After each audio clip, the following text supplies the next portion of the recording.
The daily grind. Bread and beer in ancient Egypt. Building upon the fundamental importance of bread and beer, we can explore their deeper integration into ancient Egyptian society. These were not merely sustenance. They were threads woven into the social, economic, and even spiritual fabric of their lives. Socially, the types of bread and beer consumed often indicated status.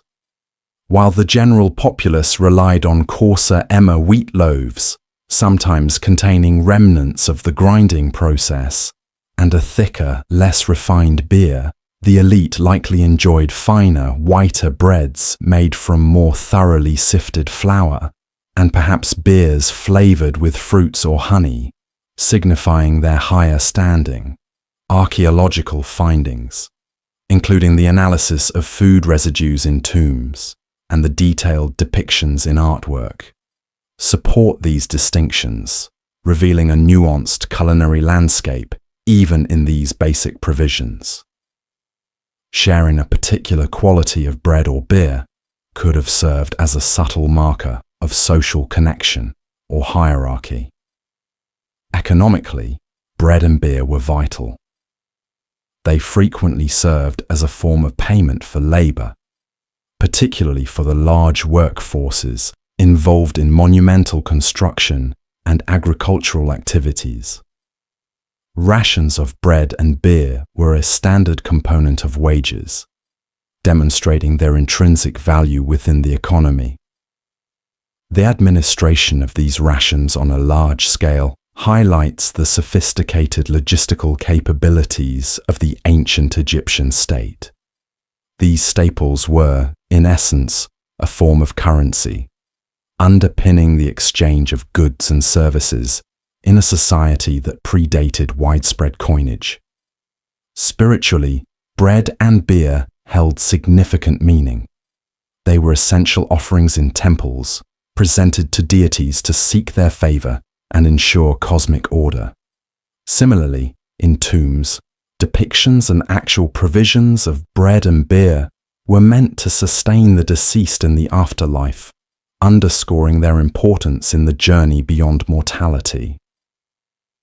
The act of sharing these fundamental foods and drinks could also have been part of religious festivals and commemorative rituals, fostering a sense of community and connection with both the living and the departed. The production of bread and beer was a daily reality for many, whether in large-scale bakeries and breweries managed by the state or within individual households. The processes, from grinding the grain with handheld stones to the fermentation of the beer in earthenware vessels, were likely imbued with tradition and passed down through generations. These activities were more than mere chores. They were fundamental to survival and social cohesion. The communal aspects of baking and brewing, even on a small scale, would have reinforced family and community ties. Reflecting on the daily significance of bread and beer provides a powerful lens through which to understand ancient Egyptian life. These seemingly ordinary items reveal a complex interplay of social stratification, economic organization, and spiritual beliefs. They were not just about physical sustenance, but were deeply embedded in the cultural identity and the functioning of this remarkable civilization. What other seemingly mundane aspects of ancient Egyptian daily life might unveil equally compelling insights into their world? Reconstructing the sounds of ancient languages.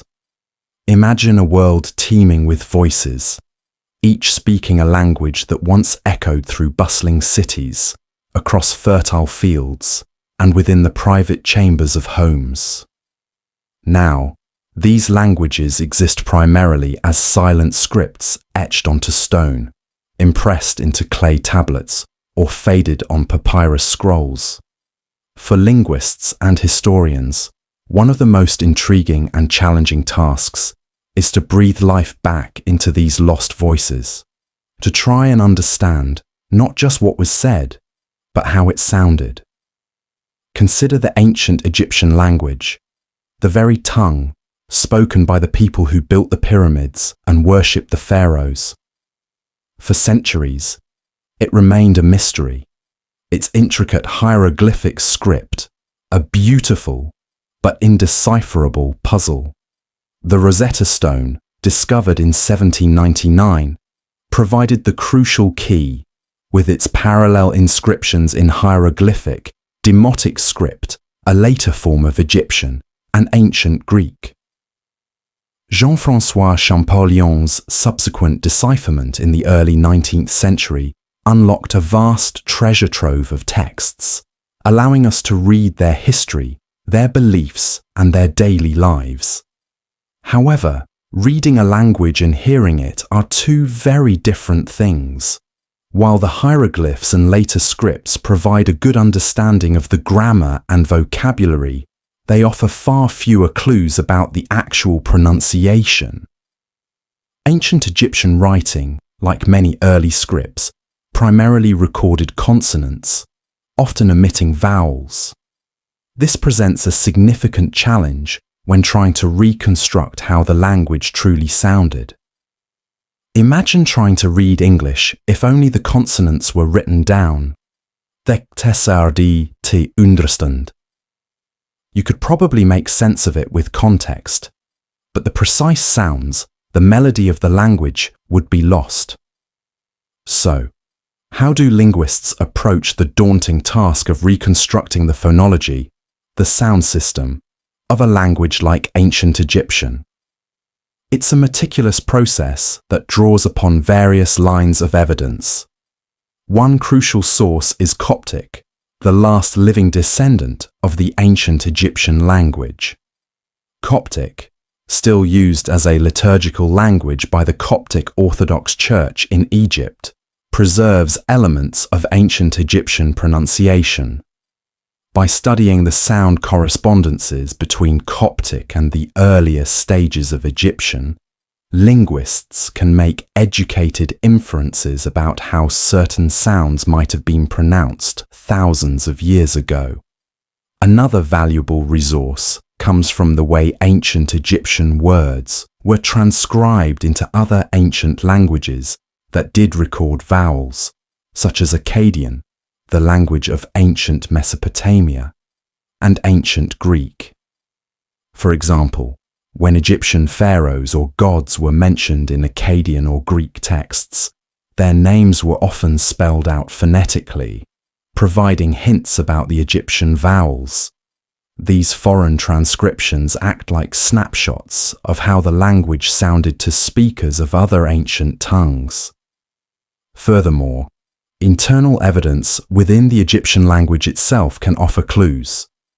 The way certain words evolved over time, as seen in the progression from Old Egyptian to Middle Egyptian to Late Egyptian, and finally to Coptic, can suggest changes in pronunciation. Analyzing patterns in the writing system itself, such as the occasional use of certain signs to indicate vowel sounds in later periods, can also provide valuable insights. The reconstruction of ancient language sounds is not an exact science, and there are often debates and different theories among linguists. However, through careful analysis of the available evidence, we can begin to form a clearer, albeit still somewhat hazy, auditory image of these lost voices. Imagine hearing the rise and fall of the tones, the specific articulation of sounds that haven't been uttered for millennia. It offers a more profound connection to the people of the past, making them feel less like distant figures in history books and more like real individuals who communicated and lived in a world that, in some ways, is still echoing around us. What questions arise in your mind when you consider the challenges of bringing these ancient sounds back to life? Lost voices. Reconstructing the sounds of ancient languages. Having explored the challenges and initial approaches to reconstructing the sounds of ancient languages, Let's now delve deeper into the specifics of the ancient Egyptian language and some of the fascinating discoveries made in this field. One of the key areas of focus has been trying to understand the vowel system of ancient Egyptian. As mentioned earlier, the script primarily recorded consonants.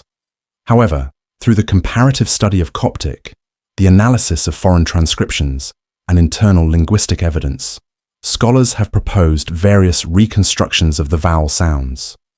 For instance, the Coptic language has a relatively clear vowel system, and by tracing words back through the different stages of Egyptian, linguists can hypothesize about the earlier vowel sounds that likely evolved into the Coptic vowels. Consider a simple example. A word written in hieroglyphs with certain consonants might appear in Coptic with specific vowels inserted. By observing these patterns across numerous words, linguists can start to build a system of probable vowel correspondences for earlier Egyptian. Similarly, when Egyptian names or words were borrowed into Akkadian or Greek, the scribes of those languages would have attempted to represent the sounds they heard using their own phonetic systems, often including vowels. These transcriptions, while filtered through the phonetic lens of another language, offer valuable clues about the Egyptian pronunciation. For example, the name of the famous pharaoh Tutankhamun is a Greek rendering of his Egyptian name, providing some insight into how it might have sounded to Greek speakers.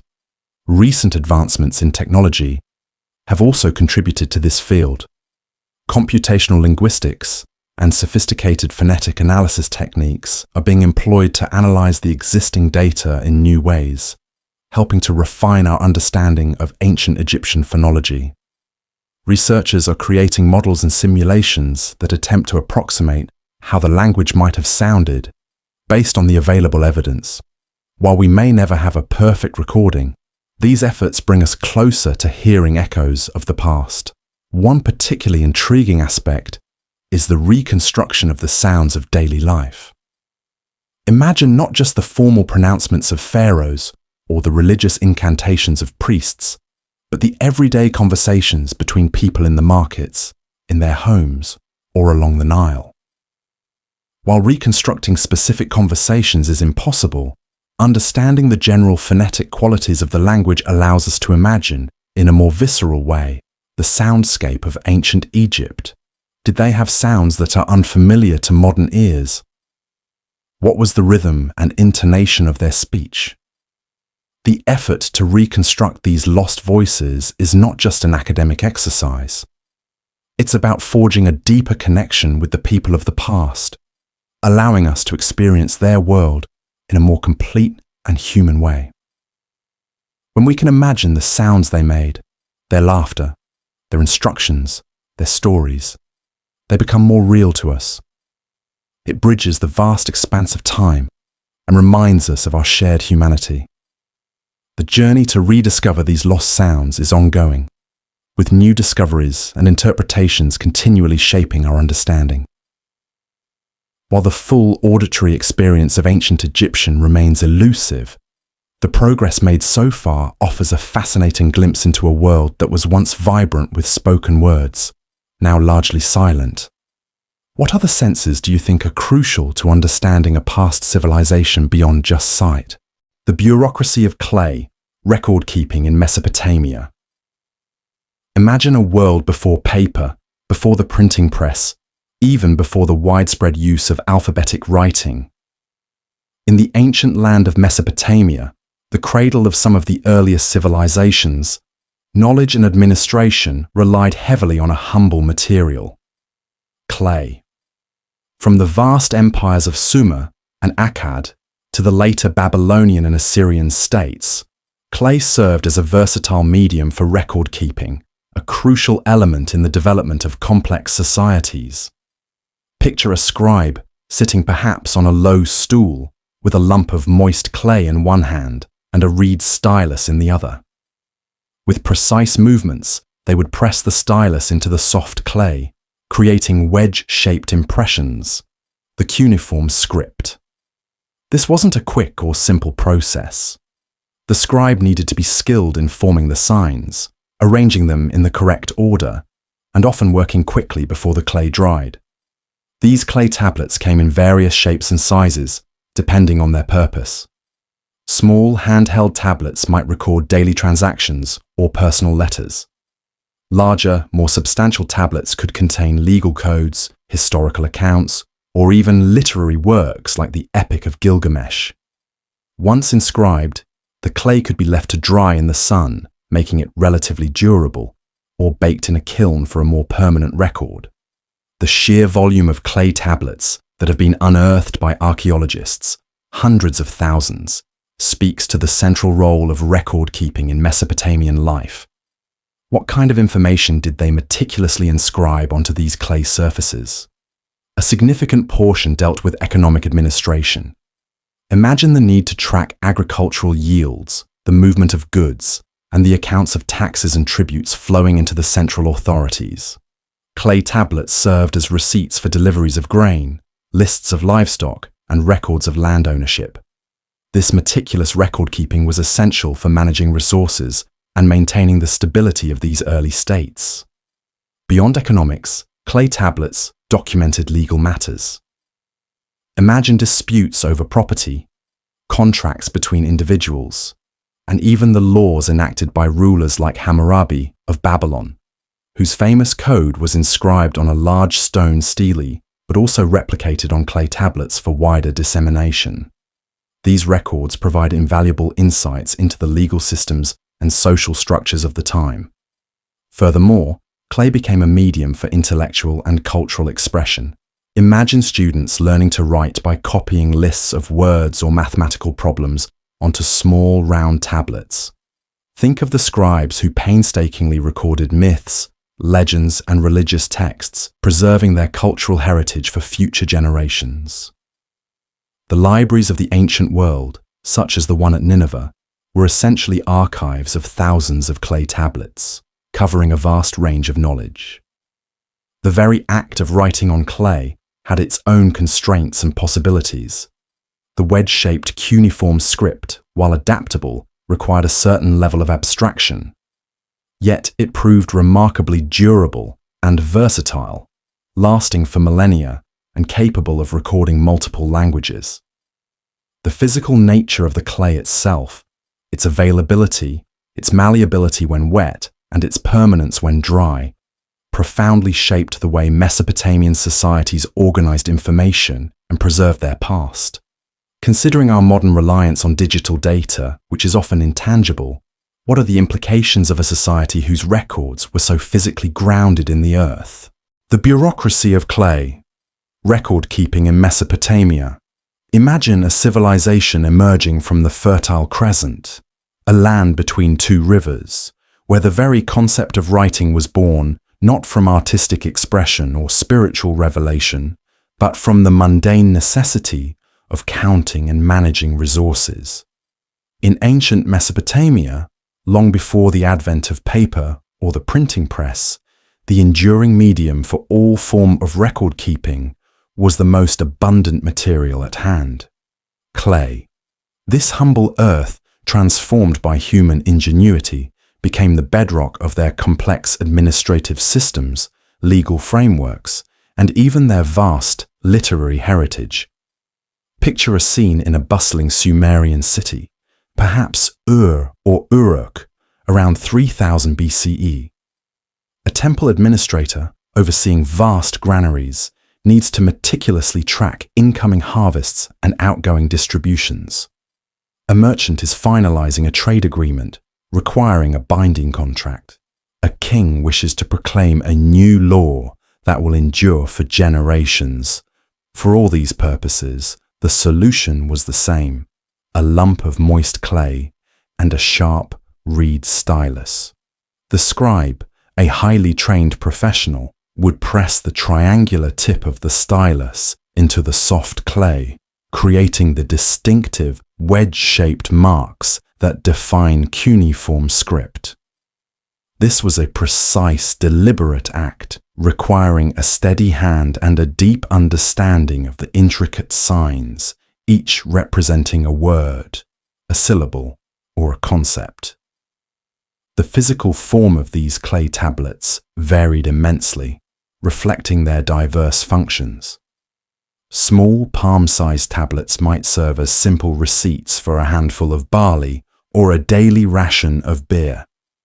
Larger, more substantial tablets, often meticulously smoothed and sometimes even shaped like a pillow, could contain lengthy legal documents, intricate astronomical observations, or profound literary epics.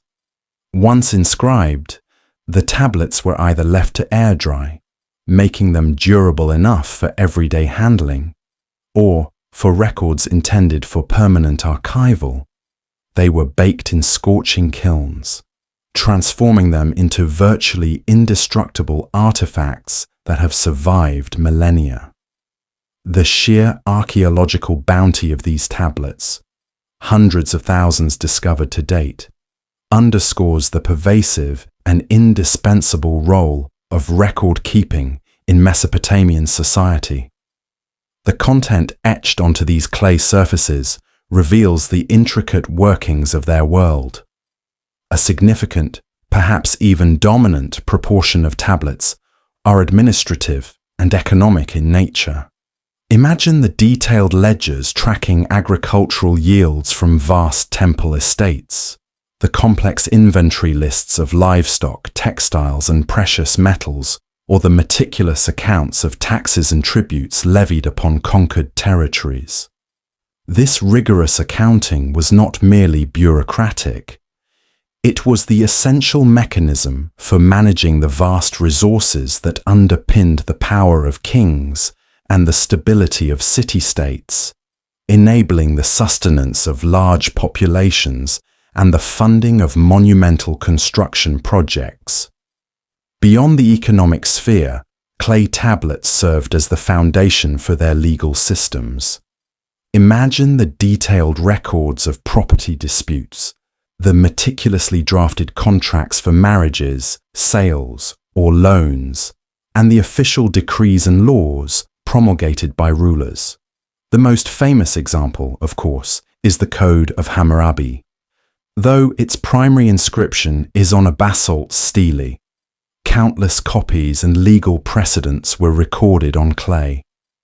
These legal texts provide unparalleled insights into the social hierarchies, ethical norms, and judicial processes of ancient Mesopotamia, demonstrating a sophisticated understanding of jurisprudence. Furthermore, clay became the canvas for intellectual and cultural expression. Imagine young scribal apprentices diligently copying lists of Sumerian words, mathematical tables, or grammatical exercises onto practice tablets, honing their craft. Think of the learned scribes who painstakingly preserved myths, legends, and religious hymns, transmitting their rich cultural heritage across generations. The great libraries of the ancient Near East, such as the famous Library of Ashurbanipal at Nineveh, were not collections of scrolls, but vast repositories of tens of thousands of baked clay tablets, encompassing a staggering breadth of human knowledge. The very act of writing on clay, with its unique constraints and possibilities, profoundly shaped the way Mesopotamian societies organized information, governed themselves, and preserved their collective memory. Considering our modern reliance on ephemeral digital data, what fundamental differences do you perceive in the long-term resilience and accessibility of records when comparing the physical permanence of Mesopotamian clay to our intangible electronic files? The bureaucracy of clay. Record keeping in Mesopotamia. Having explored the foundational role of clay in Mesopotamian record keeping and the diverse information it preserved, let us now delve into the broader implications and the enduring legacy of this ancient bureaucracy of clay. The sheer scale and survival rate of Mesopotamian clay tablets offer a unique perspective on the value placed on documentation in these early societies. Imagine the vast archives, carefully organized, containing records spanning centuries. This commitment to preserving information, whether for practical administration, legal precedent, or the transmission of knowledge, speaks to a sophisticated understanding of the power of the written word and its capacity to transcend time. The very act of creating these durable records ensured a level of accountability and continuity that would have been crucial for the functioning of complex urban centers and expansive empires. The accidental resilience of baked clay has provided modern scholars with an unparalleled direct line to the past. Unlike more perishable writing materials used by other ancient cultures, these fired clay tablets have withstood the ravages of time, allowing us to directly access the thoughts, transactions, and stories of individuals who lived millennia ago. Reading their own words, rather than interpretations filtered through later accounts, offers an immediacy and authenticity that profoundly enriches our understanding of their civilizations. We can trace the evolution of their languages, their legal concepts, their scientific observations, and their literary creativity with a level of detail rarely available for such early periods. The cuneiform script, inextricably linked to the medium of clay, underwent a fascinating evolution, beginning as a more pictographic system, where signs resembled the objects they represented. It gradually became more abstract and syllabic, enabling the recording of a wider range of linguistic nuances and facilitating its adoption by different language groups in the region, such as the Akkadians, Babylonians, and Assyrians. The mastery of this intricate writing system conferred significant social and intellectual status upon the scribes, who were often attached to temples or royal courts and played a vital role in the administration and intellectual life of their societies. Imagine the rigorous training and years of dedicated practice required to become a proficient scribe, capable of navigating the complexities of cuneiform. The reliance on clay as a writing material also presented certain practical considerations. While clay was abundant and relatively inexpensive, the resulting tablets could be heavy and cumbersome, particularly for lengthy texts. Imagine the logistics of transporting large quantities of tablets, or the challenges of storing extensive archives. This physicality contrasts sharply with the ease of storing and transmitting digital information today. However, this very physicality also imbued their records with a sense of permanence and tangibility that is arguably lacking in our digital age. A clay tablet, once fired, is a durable object, its message etched in a material that has literally lasted for thousands of years, without the need for technological intervention to access its content. The legacy of Mesopotamian clay tablet record keeping is immense. It represents one of humanity's earliest and most successful attempts at externalizing and preserving knowledge. The administrative techniques, legal frameworks, and literary forms documented on these clay surfaces laid foundational groundwork for many subsequent civilizations. Their meticulous approach to record keeping provides a compelling testament to the human drive to organize information, communicate across time and space, and make sense of the world. Considering the enduring nature of clay tablets compared to the potential fragility of digital data, what lessons might our modern information-dependent society learn from the ancient Mesopotamian bureaucracy of clay regarding the long-term preservation of knowledge? Apothecaries' wisdom, ancient remedies and their origins. Imagine a time when the causes of illness were often shrouded in mystery, attributed to the whims of deities or the influence of malevolent spirits. In this world, the individuals who sought to alleviate suffering and restore health held a unique and often revered position, the ancient apothecary. These early healers, through keen observation of the natural world and generations of accumulated knowledge, discovered and utilized a vast array of substances, derived from plants, minerals, and even animals, to treat various ailments. Their practices, while sometimes intertwined with ritual and magic, represent the nascent stages of pharmacology and the enduring human quest for healing. Consider the ancient Egyptians, whose medical knowledge, documented in papyri such as the Edwin Smith papyrus, focused on surgery, and the Ebers papyrus, detailing internal medicine and remedies, reveals a surprisingly sophisticated understanding of anatomy and disease for their time. Imagine an Egyptian physician preparing a complex ointment from honey, known for its antibacterial properties, and various herbs to treat a skin infection. Or envision them prescribing willow bark, a natural source of salicylic acid, to alleviate pain and fever. Their pharmacopoeia included an extensive list of ingredients, ranging from the commonplace like castor oil, used as a purgative, and aloe vera, valued for its soothing properties, to more exotic substances sourced through trade. The civilizations of Mesopotamia also developed intricate medical systems documented on cuneiform tablets. Imagine a Babylonian ASU physician diagnosing an illness based on observed symptoms and then prescribing a regimen that might include herbal remedies, dietary adjustments, and even incantations, reflecting their belief in both natural and supernatural causes of disease. Their detailed records of symptoms and treatments offer valuable insights into their understanding of pathology and their early attempts at medical classification.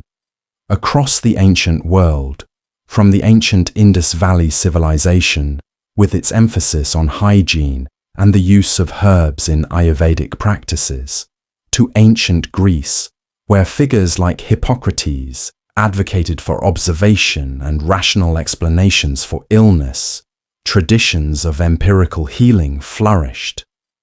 Imagine a Greek physician meticulously documenting the effects of different plants on various conditions, moving away from purely theurgical explanations. The understanding and application of natural remedies were central to these early medical systems, forming a foundation upon which later scientific inquiry would build. The knowledge held by these ancient apothecaries was often a closely guarded secret, passed down through familial lines or within select groups of practitioners. Imagine an apprentice diligently learning to identify medicinal plants in the wild, mastering the techniques for their preparation. Whether as infusions, decoctions, poultices, or ointments, and understanding the specific ailments each remedy was believed to cure. This accumulation of practical experience, while not always grounded in modern scientific methodology, often yielded treatments that were demonstrably effective. The fact that many traditional remedies continue to be used, or have led to the discovery of modern pharmaceuticals, attests to the astute observations of these early healers. The origins of numerous modern drugs can be traced back to these ancient botanical and mineral remedies. Imagine contemporary researchers investigating traditional plant-based medicines, seeking to isolate and characterize the active compounds that have been used for centuries. The wisdom of the ancient apothecary, though sometimes intertwined with less scientific frameworks, provided the initial crucial steps in the long journey of understanding and treating human illness. What aspects of these ancient approaches to healing, with their close connection to the natural world, resonate with you in contrast to the often more synthetic nature of modern pharmaceuticals? Apothecaries' wisdom, ancient remedies and their origins. Having explored the early practices and the reliance on natural substances in ancient medicine, let's now delve deeper into specific examples and the lasting impact of this apothecaries' wisdom. Consider the remarkable legacy of plants in ancient pharmacopoeias. For instance, the opium poppy, known in ancient Mesopotamia and Egypt, was used for its analgesic and sedative properties. While our understanding of its alkaloids is now sophisticated, ancient healers recognized its potent effects. Similarly, ephedra, used in ancient China for respiratory ailments, contains ephedrine, a compound still used today as a decongestant. These examples highlight the empirical knowledge embedded in traditional medicine. The ancient Greeks made significant strides in documenting and categorizing medicinal plants. Dioscorides, a 1st century CE Greek physician, wrote De Materia Medica, a comprehensive encyclopedia of herbal remedies that remained influential for over 1,500 years. Imagine a medieval scholar still referencing Dioscorides' descriptions and illustrations to identify and utilize medicinal plants. His work detailed hundreds of plants, their properties and their uses, laying a crucial foundation for the field of botany and pharmacology. Beyond plants, minerals and animal products also played a role in ancient remedies. Egyptians used malachite, a copper carbonate mineral, for eye infections, likely due to the antimicrobial properties of copper. Mesopotamians employed various minerals in their treatments, and traditional Chinese medicine incorporated substances like rhinoceros horn, though its efficacy is now largely discredited and its use has devastating consequences for wildlife. These practices, while sometimes based on less scientific reasoning, reflect the resourcefulness of ancient healers in utilizing all available materials. The transmission of this ancient apothecaries' wisdom occurred through various means: written texts, oral traditions passed down through generations of healers, and the practical training of apprentices. Imagine a young Egyptian learning the secret recipes for ointments and potions from their mentor, or a Roman physician consulting scrolls detailing the properties of various herbs. This transfer of knowledge, though sometimes slow and prone to loss or alteration, ensured the continuity of healing practices. The influence of ancient remedies extends to modern medicine in surprising ways. Many modern pharmaceuticals are either directly derived from natural sources identified by ancient healers or are synthetic analogues of these compounds. Aspirin's origins in willow bark, digitalis, used for heart conditions, from foxglove, and quinine, an antimalarial, from the cinchona tree, are just a few examples of this enduring connection. Modern ethnobotany, the study of how different cultures use plants, continues to explore traditional remedies for potential new drug discoveries, recognizing the vast wealth of knowledge accumulated over centuries. While modern medicine has advanced immeasurably, with its understanding of disease mechanisms, sterile practices, and rigorous testing, there's still a growing interest in the holistic approaches and the close connection to nature that characterized ancient healing.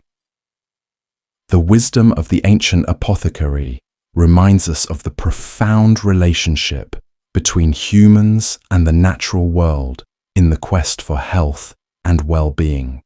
Considering the sophisticated scientific methods of modern pharmacology, what value do you think remains in studying the traditional remedies and practices of ancient cultures? The silent majority, farming life in the Roman Empire. Imagine the vast expanse of the Roman Empire, its legions marching along meticulously constructed roads, its emperors issuing decrees from grand marble palaces, its urban centers bustling with commerce and culture. While these aspects often dominate our historical narratives of Rome, the true foundation of this immense power lay not in the cities or the military, but in the silent labor of the vast majority of its population, the farmers. Their daily lives, often unrecorded in the grand histories, were a constant negotiation with the land, the seasons, and the demands of the empire.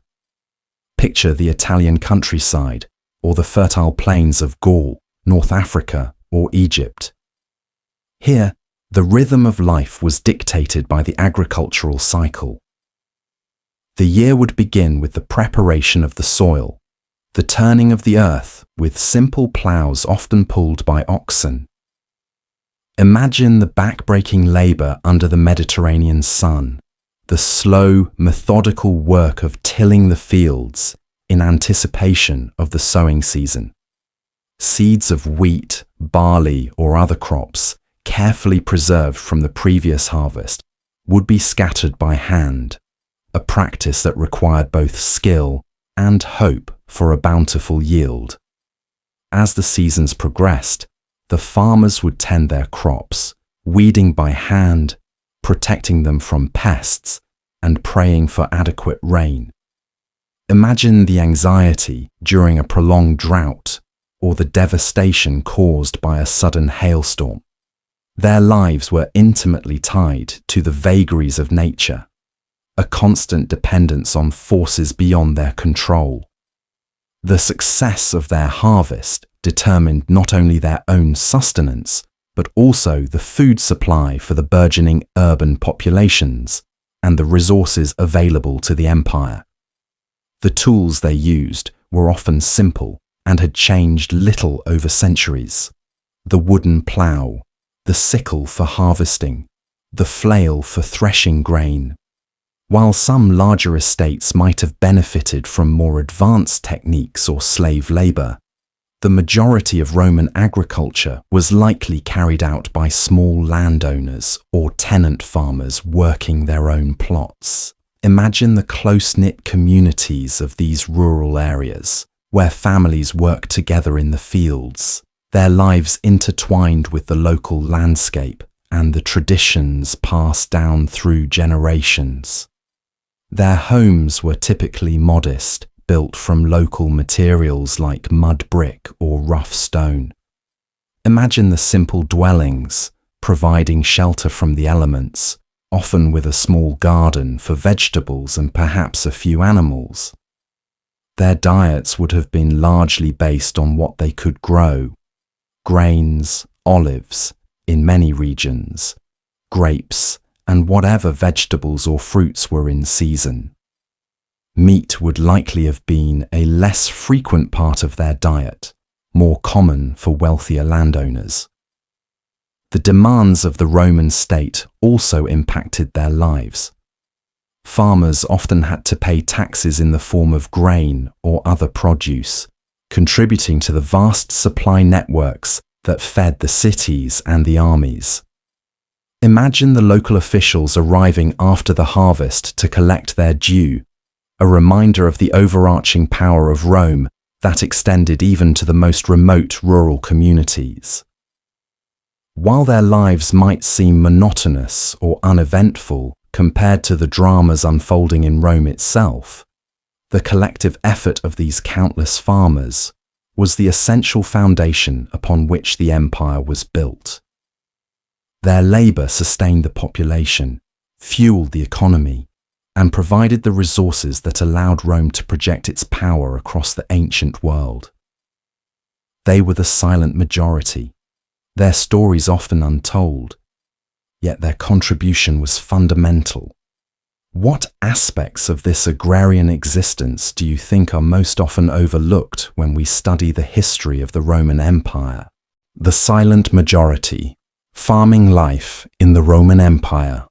Having considered the daily rhythms and the fundamental role of Roman farmers, let's now explore some of the challenges they faced and the broader impact of their agricultural practices on the empire.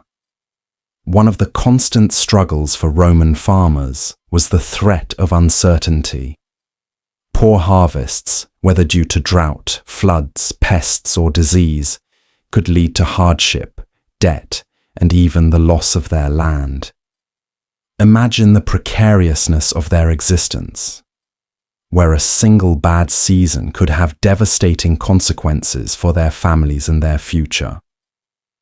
The empire, while benefiting from their produce, often offered little in the way of support during such crises, leaving rural communities vulnerable. The social structure of rural Roman society also varied. While some were independent landowners, many others were tenant farmers working on larger estates, latifundia, owned by wealthy elites. These tenant farmers often had to pay a portion of their harvest as rent, and their conditions could range from relatively stable to quite precarious, depending on the landowner. Imagine the power dynamics at play, with the large landowners wielding significant influence over the lives of those who worked their land. In some cases, particularly on the vast estates, slave labor was also employed, further complicating the social landscape of rural Rome. Agricultural practices in the Roman Empire, while often effective in their time, also had long-term environmental consequences. Deforestation to create farmland and the intensive cultivation of certain areas could lead to soil erosion and depletion. Imagine the gradual changes in the landscape over centuries as a result of these practices. While the Romans were adept at engineering irrigation systems and understood some principles of soil management, the scale of their agricultural endeavors across a vast empire inevitably had an impact on the natural environment. Despite these challenges, Roman agriculture was also a source of innovation. They developed and disseminated knowledge about crop rotation, the use of fertilizers such as manure, and various agricultural tools. Imagine the spread of new farming techniques across the empire, contributing to increased productivity in some regions.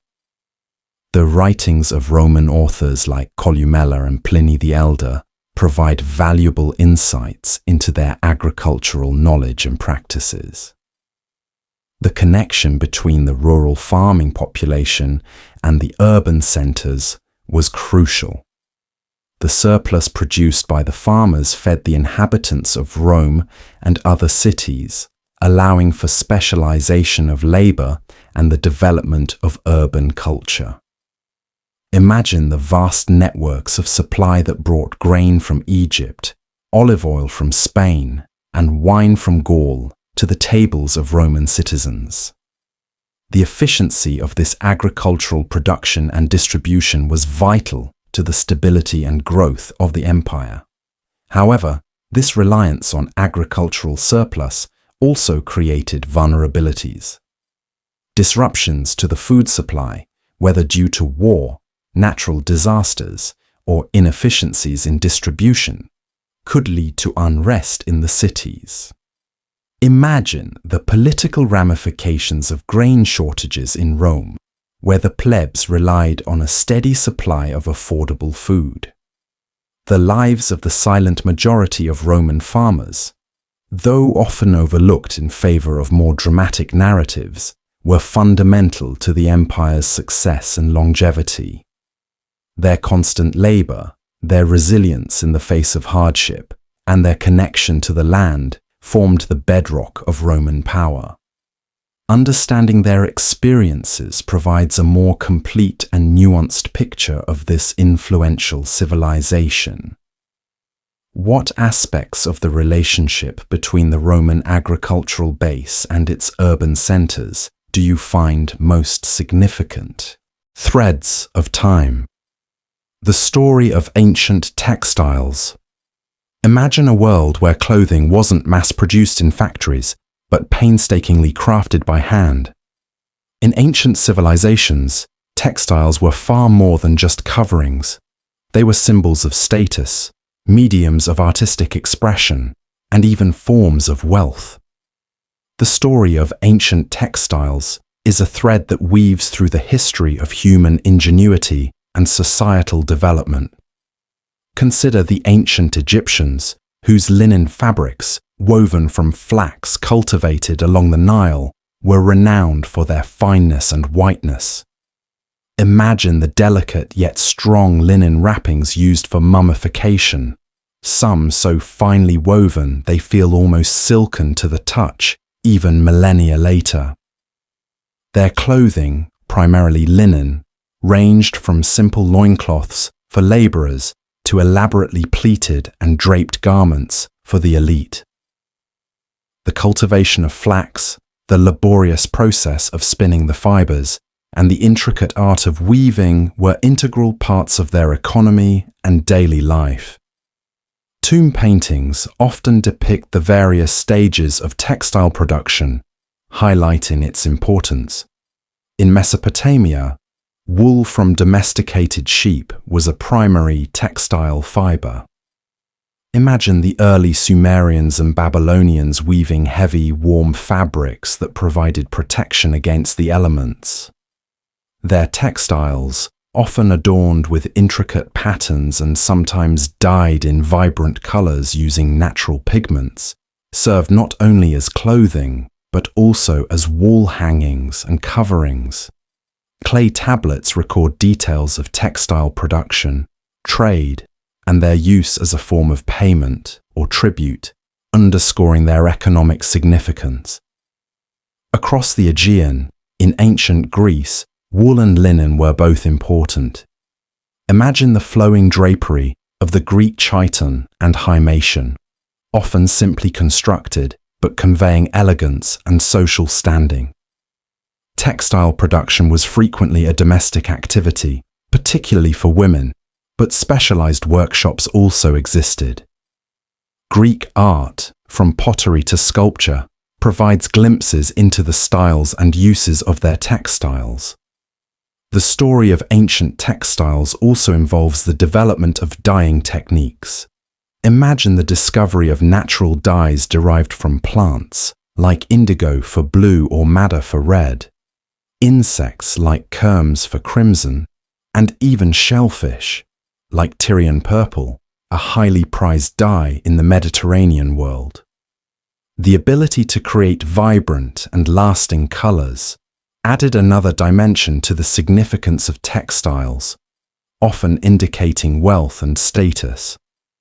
The tools of ancient textile production were relatively simple: spindles for spinning fibers into thread, and looms of various designs for weaving these threads into fabric.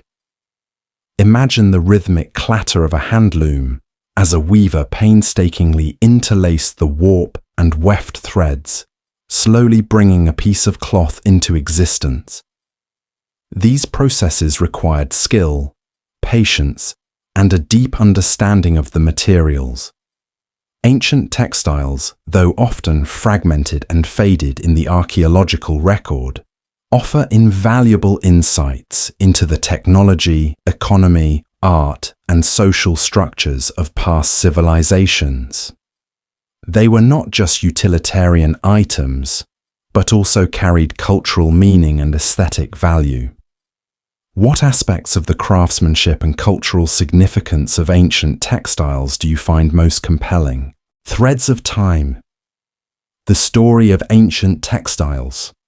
Having explored the materials and basic production of ancient textiles, let's now consider their broader societal impact and some specific examples that highlight their significance. The quality and decoration of ancient textiles often served as powerful visual indicators of social status and wealth.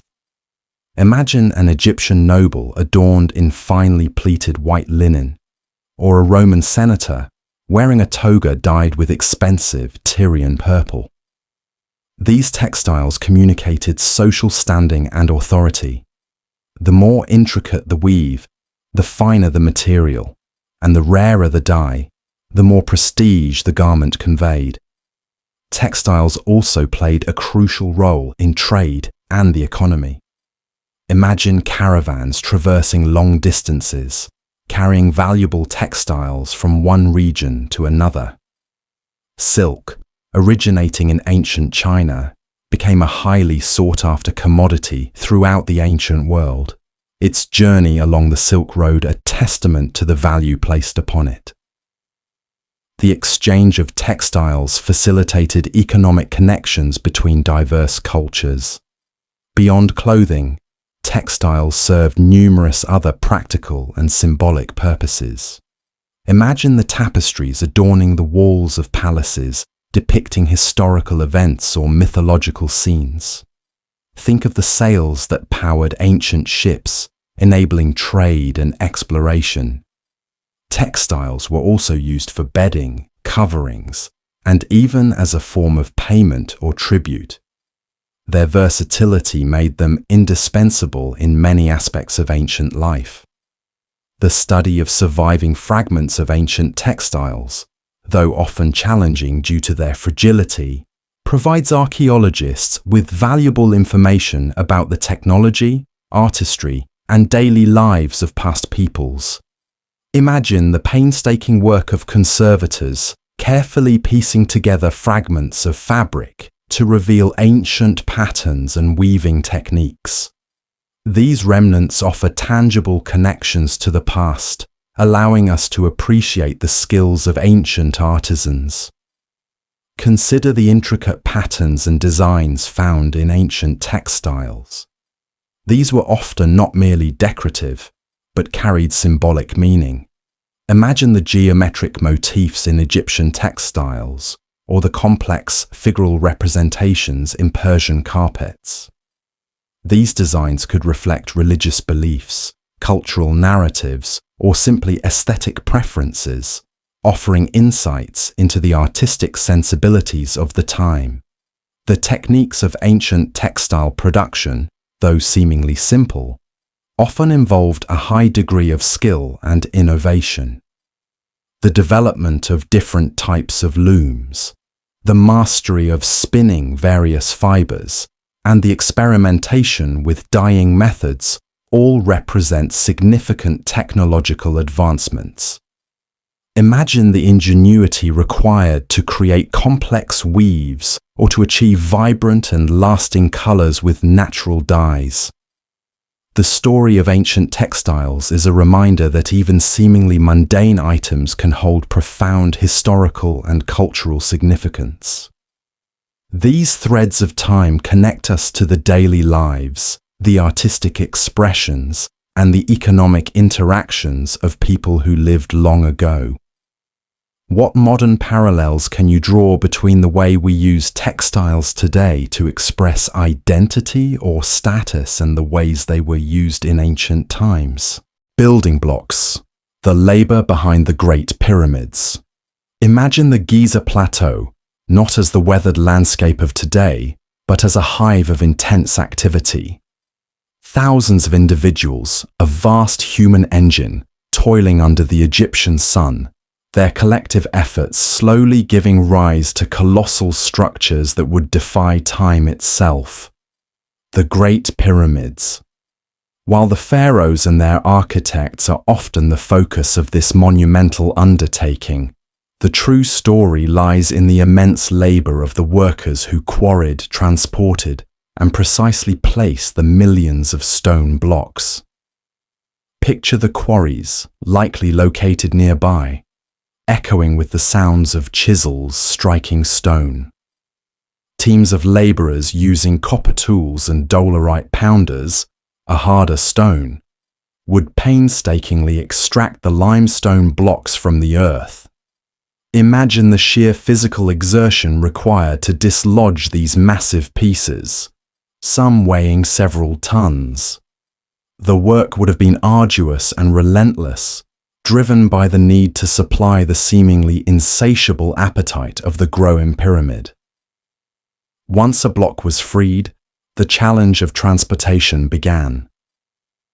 Imagine these immense stones being dragged across the sandy terrain, likely using wooden sledges and ropes made of papyrus or animal hide. The movement of each block would have required a coordinated effort, with gangs of men pulling in unison, perhaps guided by overseers ensuring the pace was maintained. The construction likely involved temporary ramps built of brick and rubble, gradually ascending as the pyramid grew taller, allowing the blocks to be hauled to higher levels. The exact methods used are still debated by archaeologists, but the scale of the logistical feat is undeniable. At the construction site itself, imagine the organized chaos. Teams of masons would carefully dress the stones, ensuring they fit precisely with the adjacent blocks. The precision achieved in the construction of the Great Pyramid is astonishing, with joints so tight that even a knife blade cannot easily be inserted. This level of accuracy required skilled craftsmanship and meticulous attention to detail. The workers were not simply slaves, as often portrayed in popular imagination. Archaeological evidence suggests that many were skilled laborers, organized into crews with names, and provided with food, shelter, and even medical care. Imagine the encampments that would have sprung up around the construction site, housing these thousands of workers and the support staff needed to sustain them. Bakeries, breweries, and workshops would have been essential to this temporary but substantial community.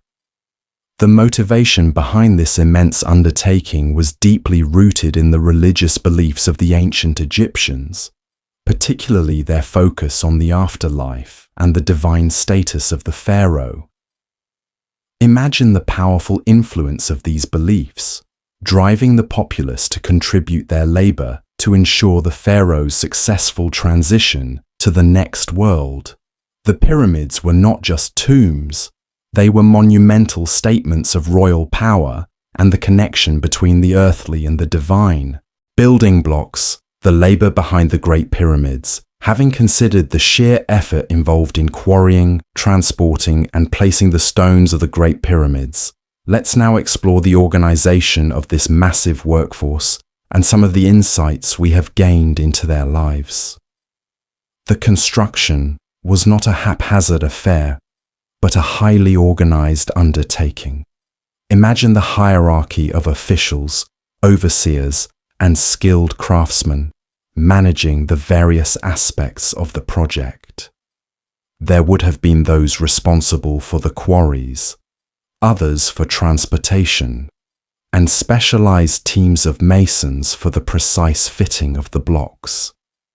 The planning and coordination required to keep such a vast workforce operating efficiently were considerable. Archaeological discoveries near the pyramids, such as the workers' village, have provided invaluable insights into their daily lives. Imagine the layout of this temporary city, with its living quarters, bakeries capable of producing vast quantities of bread, and evidence of beer production. These findings suggest a well-supported workforce, indicating that the endeavor was not solely based on forced labor. The presence of cemeteries associated with the workers, with evidence of medical care, further supports this view. The organization of the workforce seems to have been based on crews, perhaps identified by names. Imagine teams of workers striving to outdo each other, fostering a sense of camaraderie and perhaps even competition. Graffiti found on some of the stones also provides glimpses into their identities and their sense of belonging to these teams. These small details help to humanize the individuals behind this monumental project. The engineering challenges were immense. Imagine the ingenuity required to level the ground for the base of the pyramid with such precision, or to lift and position multi-ton blocks to such great heights. While the exact methods remain a subject of debate, the result speaks to a sophisticated understanding of engineering principles. The gradual incline of ramps, the use of levers and possibly rollers, all would have played a role in this incredible feat of construction. The impact of this massive project on Egyptian society would have been significant. Imagine the resources that were channeled into the construction. Not just labor, but also food, tools, and raw materials. This undertaking likely had a profound effect on the economy and the social fabric of the time, requiring a high degree of centralized control and organization. The enduring legacy of the Great Pyramids is undeniable. They stand as a testament to the power of human endeavor and the capabilities of ancient civilizations. But within their massive forms also lies the story of the countless individuals whose labor made them possible. Their sweat, their skill, and their dedication are forever imprinted in these ancient stones. Considering the scale and longevity of the Great Pyramids, what do you think was the most significant driving force behind their construction? Religious belief, royal ambition, or the organizational capacity of Egyptian society? Whispers of the gods, rituals and beliefs of the Hittites. Imagine the windswept Anatolian plateau, a land that once formed the heartland of the Hittite Empire, a powerful force in the late Bronze Age. While perhaps less widely known than their Egyptian or Mesopotamian contemporaries, the Hittites possessed a rich and complex religious life, deeply intertwined with their understanding of the world and their interactions with the divine. Their rituals and beliefs, preserved on thousands of clay tablets, offer a fascinating glimpse into a world where the boundaries between the human and the sacred were often fluid. Picture a Hittite priest, perhaps officiating at an open-air sanctuary or within a temple dedicated to one of their many deities. The Hittite pantheon was an amalgamation, incorporating not only their indigenous Hattian gods, but also influences from Mesopotamia and other surrounding cultures. Imagine the array of gods and goddesses they venerated. From the storm god Tarhuns, a central figure associated with power and fertility, to the sun goddess Arina, often considered the queen of the land. Each deity had their own sphere of influence and was approached through specific rituals and offerings. Rituals formed a cornerstone of Hittite religious practice. Imagine the careful preparations for a ceremony, the selection of offerings, which could range from food and drink to precious metals and textiles, the recitation of prayers and incantations, often in the Hittite language or the older Hattian tongue, and sometimes even animal sacrifices. These rituals were meticulously documented on clay tablets, providing us with detailed instructions on how they were to be performed, the words to be spoken, and the order of events. This emphasis on precise execution suggests a strong belief in the efficacy of correctly performed rites to appease or influence the gods. Divination played a significant role in Hittite society.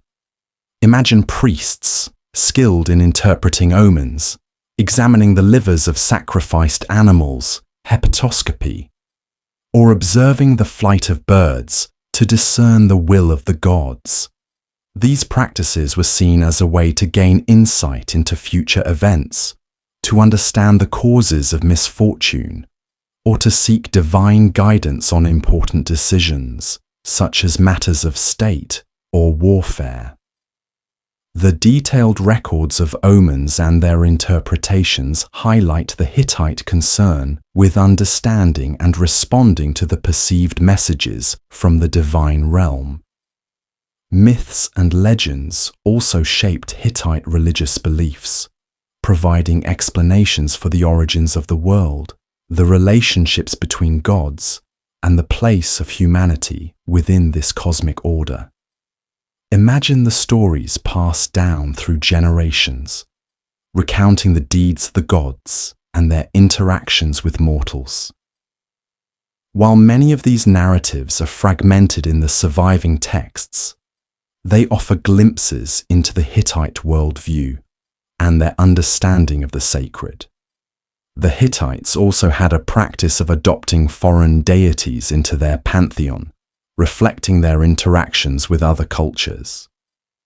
Imagine the assimilation of Mesopotamian gods and goddesses, each often integrated with their Hittite counterparts. This syncretism suggests a pragmatic approach to the divine, perhaps seeing different cultures' deities as different manifestations of similar powers. The whispers of the gods, as perceived through omens, rituals, and myths, guided many aspects of Hittite life, from the personal to the political. Their religious beliefs provided a framework for understanding the world, coping with its uncertainties, and connecting with the supernatural forces they believed governed their existence. What aspects of this blending of indigenous and foreign religious elements in Hittite beliefs do you find most interesting? Whispers of the gods. Rituals and beliefs of the Hittites. Having explored the pantheon, rituals, and the importance of divination in Hittite religious life, let's now delve deeper into the practical manifestations of these beliefs and their impact on Hittite society. The Hittites invested significantly in their temples and sanctuaries, which served as focal points for their religious practices. Imagine these structures, dedicated to specific deities, housing cult statues, and serving as centers for rituals and offerings. Archaeological excavations have revealed the layouts of some of these sacred spaces, providing insights into the architectural forms and the activities that took place within them. The maintenance and staffing of these temples would have been an important aspect of Hittite society, with priests and other religious personnel playing key roles. Royal involvement in religious life was also prominent. Imagine the Hittite king not only as a political and military leader, but also as a chief priest, responsible for ensuring the proper worship of the gods and the maintenance of cosmic order. Royal rituals and prayers are documented in the texts, highlighting the king's intermediary role between the human and the divine realms. The well-being of the kingdom was often seen as directly linked to the king's proper performance of his religious duties. One particularly fascinating aspect of Hittite religious practice is the detailed documentation of expiatory rituals. Imagine a situation where a transgression had occurred, potentially angering the gods and bringing misfortune upon the land. The Hittites developed elaborate ceremonies aimed at appeasing the offended deity and purifying the community. These rituals often involved confession, offerings, and symbolic acts of cleansing, revealing a concern with maintaining a harmonious relationship with the divine. The Hittite understanding of the afterlife, while perhaps less elaborately detailed than that of the Egyptians, was also present in their beliefs.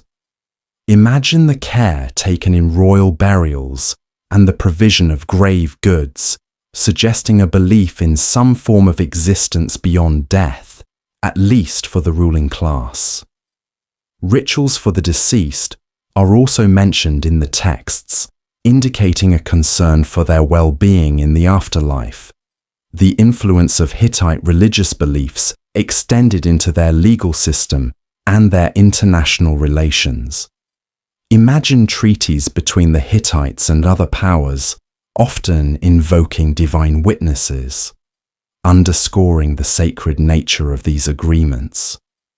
Oaths sworn in the names of deities carried significant weight, reflecting the deep integration of religious beliefs into their political and social structures. Navigating by the stars. Early seafaring and exploration. Imagine the vast expanse of the open sea, stretching far beyond the familiar coastline. For early civilizations, venturing onto this seemingly limitless realm was a daring undertaking, driven by the need for trade, resources, and perhaps just the innate human curiosity to explore the unknown. The development of seafaring and the ability to navigate beyond sight of land marked a significant step in human history, connecting distant cultures and shaping the world we know today. Consider the ancient Phoenicians, a civilization that flourished along the eastern Mediterranean coast. Imagine their sturdy ships, propelled by sails and oars, venturing across the sea to establish trade networks that spanned the Mediterranean. They were renowned seafarers, navigating by the stars and developing a sophisticated understanding of currents and winds. Their voyages took them to distant lands, from Cyprus and Greece to the coasts of North Africa and Spain, where they established colonies and exchanged goods like timber, textiles, and metals. The very act of setting sail into the open sea required courage and a growing knowledge of maritime technology. The Minoans, based on the island of Crete, were another early seafaring culture in the Mediterranean. Imagine their elegant ships, depicted in their artwork, plying the waters between the Aegean islands. Their maritime power allowed them to establish trade and cultural links with mainland Greece and beyond. The sea was not a barrier, but a highway for these early maritime societies. Even earlier, in other parts of the world, people were taking to the water. Imagine the early Austronesian peoples who, thousands of years ago, embarked on incredible voyages across the Pacific Ocean in sophisticated outrigger canoes. Their ability to navigate vast distances using celestial cues, wave patterns, and knowledge of marine life is a testament to early human ingenuity and navigational skills. Navigation in these early times relied heavily on observation of the natural world. Imagine sailors using the position of the sun during the day and the stars at night to determine their direction. The North Star, in the Northern Hemisphere, became a crucial fixed point for navigation.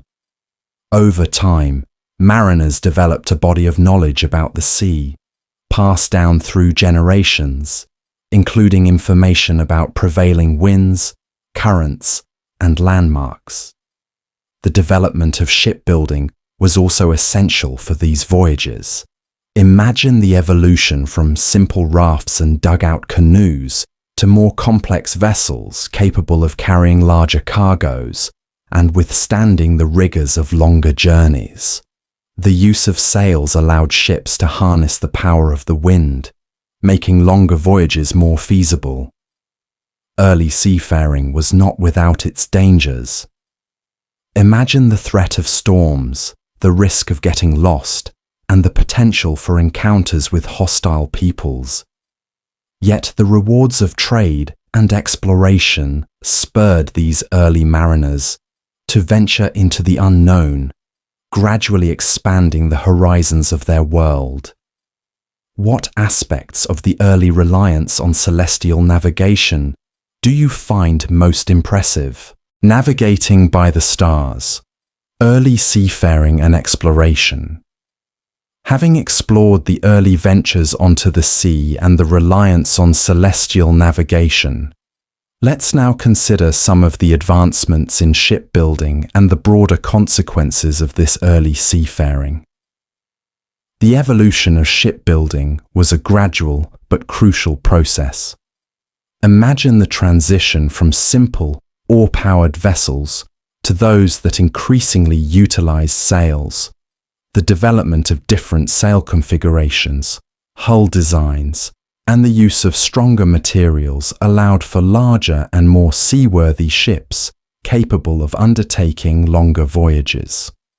The Phoenician biremes and triremes, for example, were sophisticated warships and trading vessels that dominated the Mediterranean for a time. Imagine the skill of the shipwrights who designed and built these vessels, drawing upon generations of maritime knowledge. Navigation also advanced beyond simple observation. While celestial navigation remained fundamental, early mariners also developed other techniques. Imagine the use of lead lines to gauge water depth, helping them to stay in shallower, safer waters near coastlines or to identify potential hazards.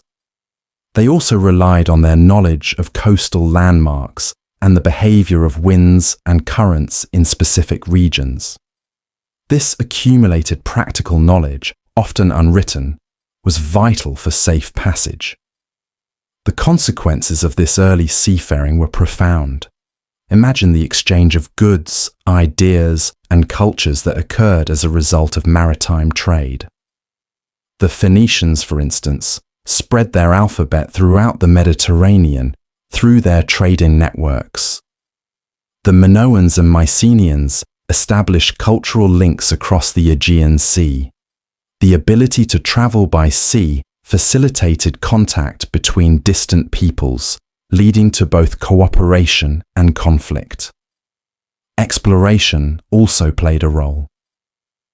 Imagine early mariners venturing into unknown waters, driven by curiosity or the search for new resources. The legends of early voyages, though sometimes embellished, hint at the human desire to push the boundaries of the known world.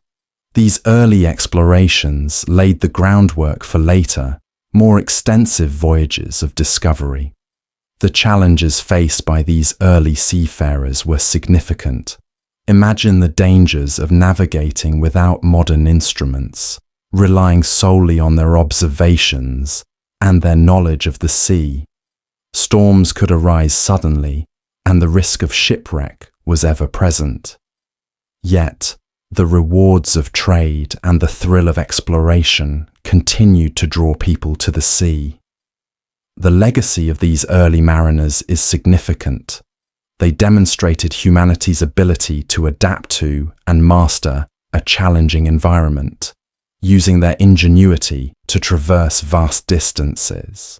Their early voyages laid the foundations for the interconnected world we live in today, where maritime transport remains crucial for global trade. Story 10. The Weight of Metal. The Dawn of Ancient Mining.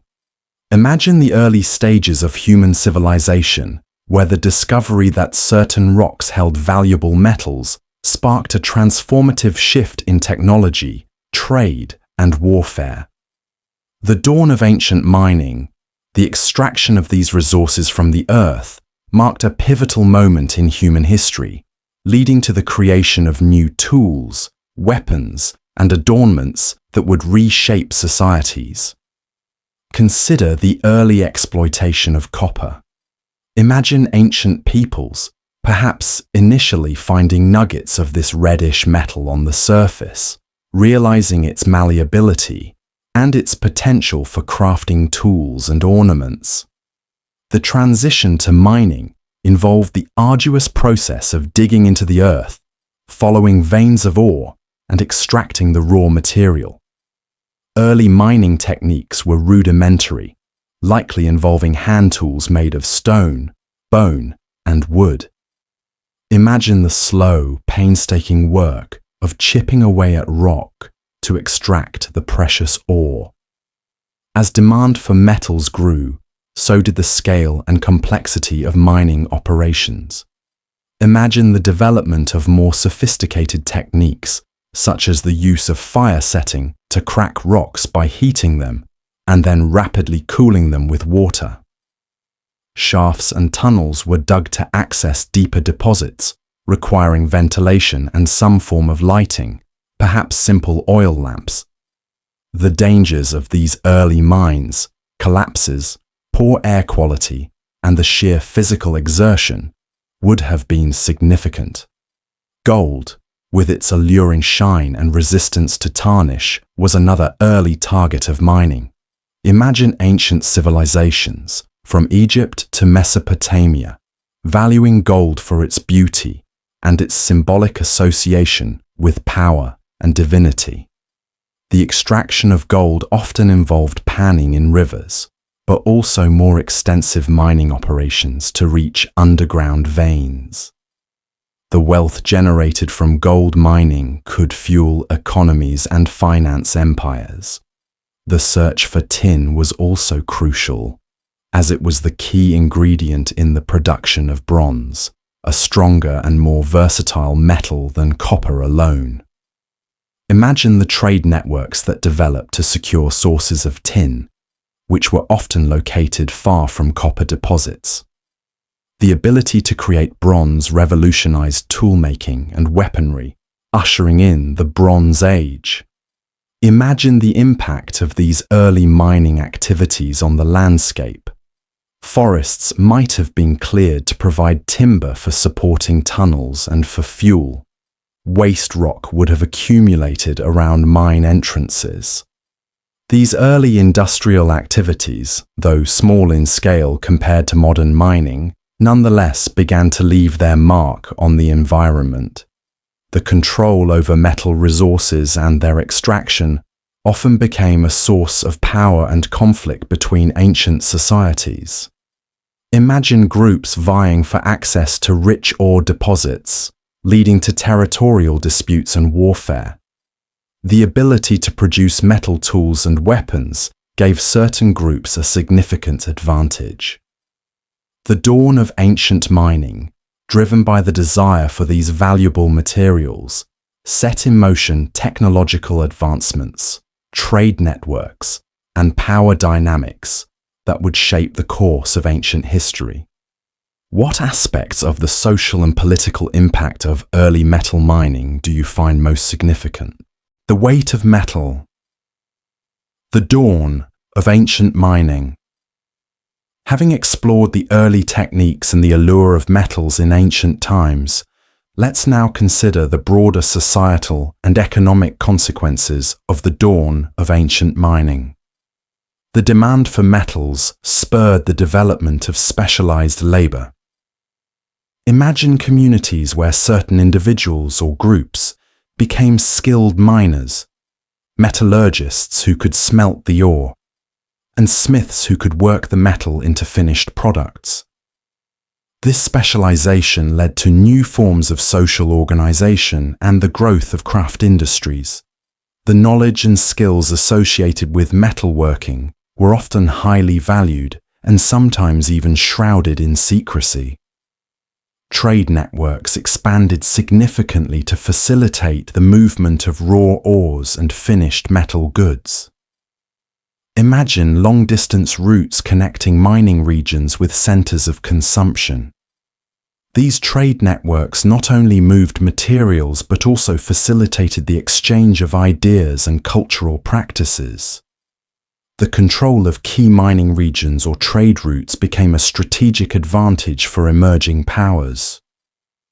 The availability of metal tools and weapons had a profound impact on agriculture and warfare.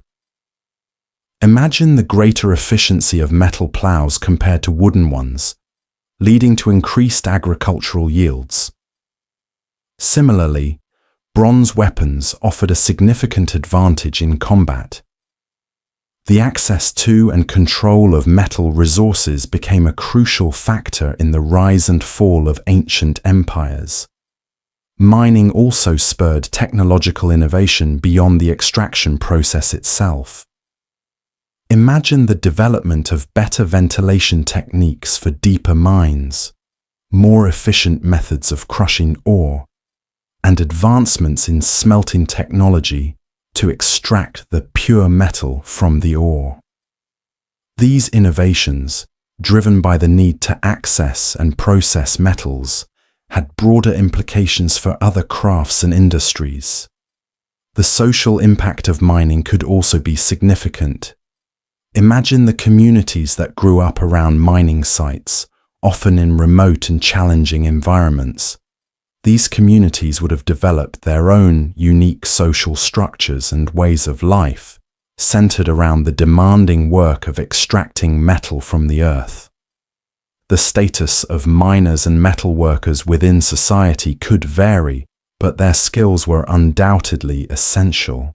The environmental consequences of ancient mining, while less severe than modern industrial mining, were nonetheless present. Imagine the deforestation to fuel smelting fires and the accumulation of slag, the waste product of smelting, around mining sites. These early activities began the long history of human impact on the Earth's resources.